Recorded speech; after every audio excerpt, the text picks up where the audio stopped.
Менің аты жөнім Мұхтар Ақнұр. Менің туып өскен жерім Алматы облысы, Райымбек ауданы. Қазір Сарбастау ауылындағы Сұраншы Сауранбаев атындағы орта мектептің 6 сыныбында оқимын.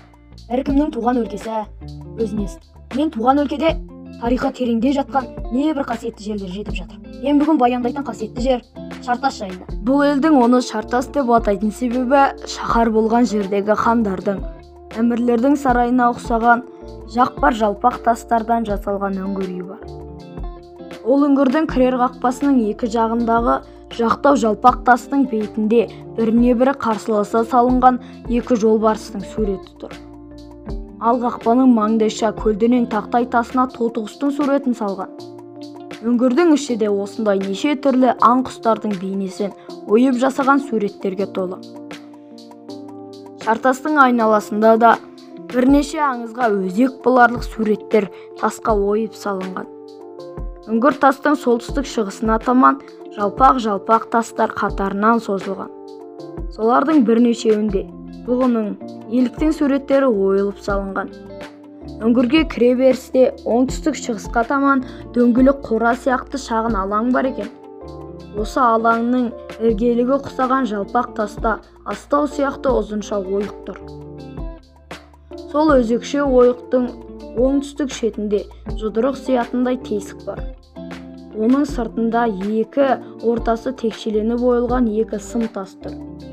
Осылардың бәрін тамашалап көріп шоқан жол дәптеріне жазып алды. Мына Шартас деген әншейін айтылмаған болар. Бұл жерде ерте заманда бір халық орталық жасап тұрған ғой. Анау қуыстың алдындағы суреттер қандай шебер ойылған. Өзі өнерлі халық болған деп шоқан тоқтаған кезде Байғозы ақсақал сөз бастап: Шоқан шырағым, біз сіздер сияқты оқып тоқыған емес, естумен ел аузынан ұққанда әңгімелей береміз ғой. Осы Шартас жайында біздің елде мынандай бір аңыз айтылады. Мына бізбен көршілес қырғыз елінің Манас деген батыры манабы болыпты. Ол кезде қырғыз қазақ деп бөлінбейді екен.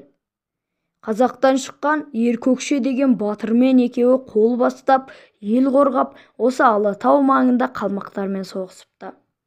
Сол Манастың Еркөкшемен тізе қоса жаумен алысқандағы бір бекінісі осы жер бопты. Дөңгелек алаңда Манастың құла аты жібек арқанмен арқандаулы тұрады екен. Сондағы жібек арқанның бір ұшы тесік тасқа байлаулы болады екен. Ал мына сыртқы екі сәкі тастағы ойықтың бірінде арпа, бірінде тұз, астауда су тұрады деседі. Қырғыз елінің Манасты ұзақ жыр етіп жырлайды. Міне менің Манас, Еркөкше, Шоқан Уәлиханов секілді ұлы тұлғалардың табаны тиген мекенім. Мен осындай ғажайып, тарихы мол, асылмай жатқан сыры жетерлік мекенде туғаныма ризамын. Менің көзқарасымда бұл тастар қан мен жасты, өң мен зарды арқалаған асыл жер.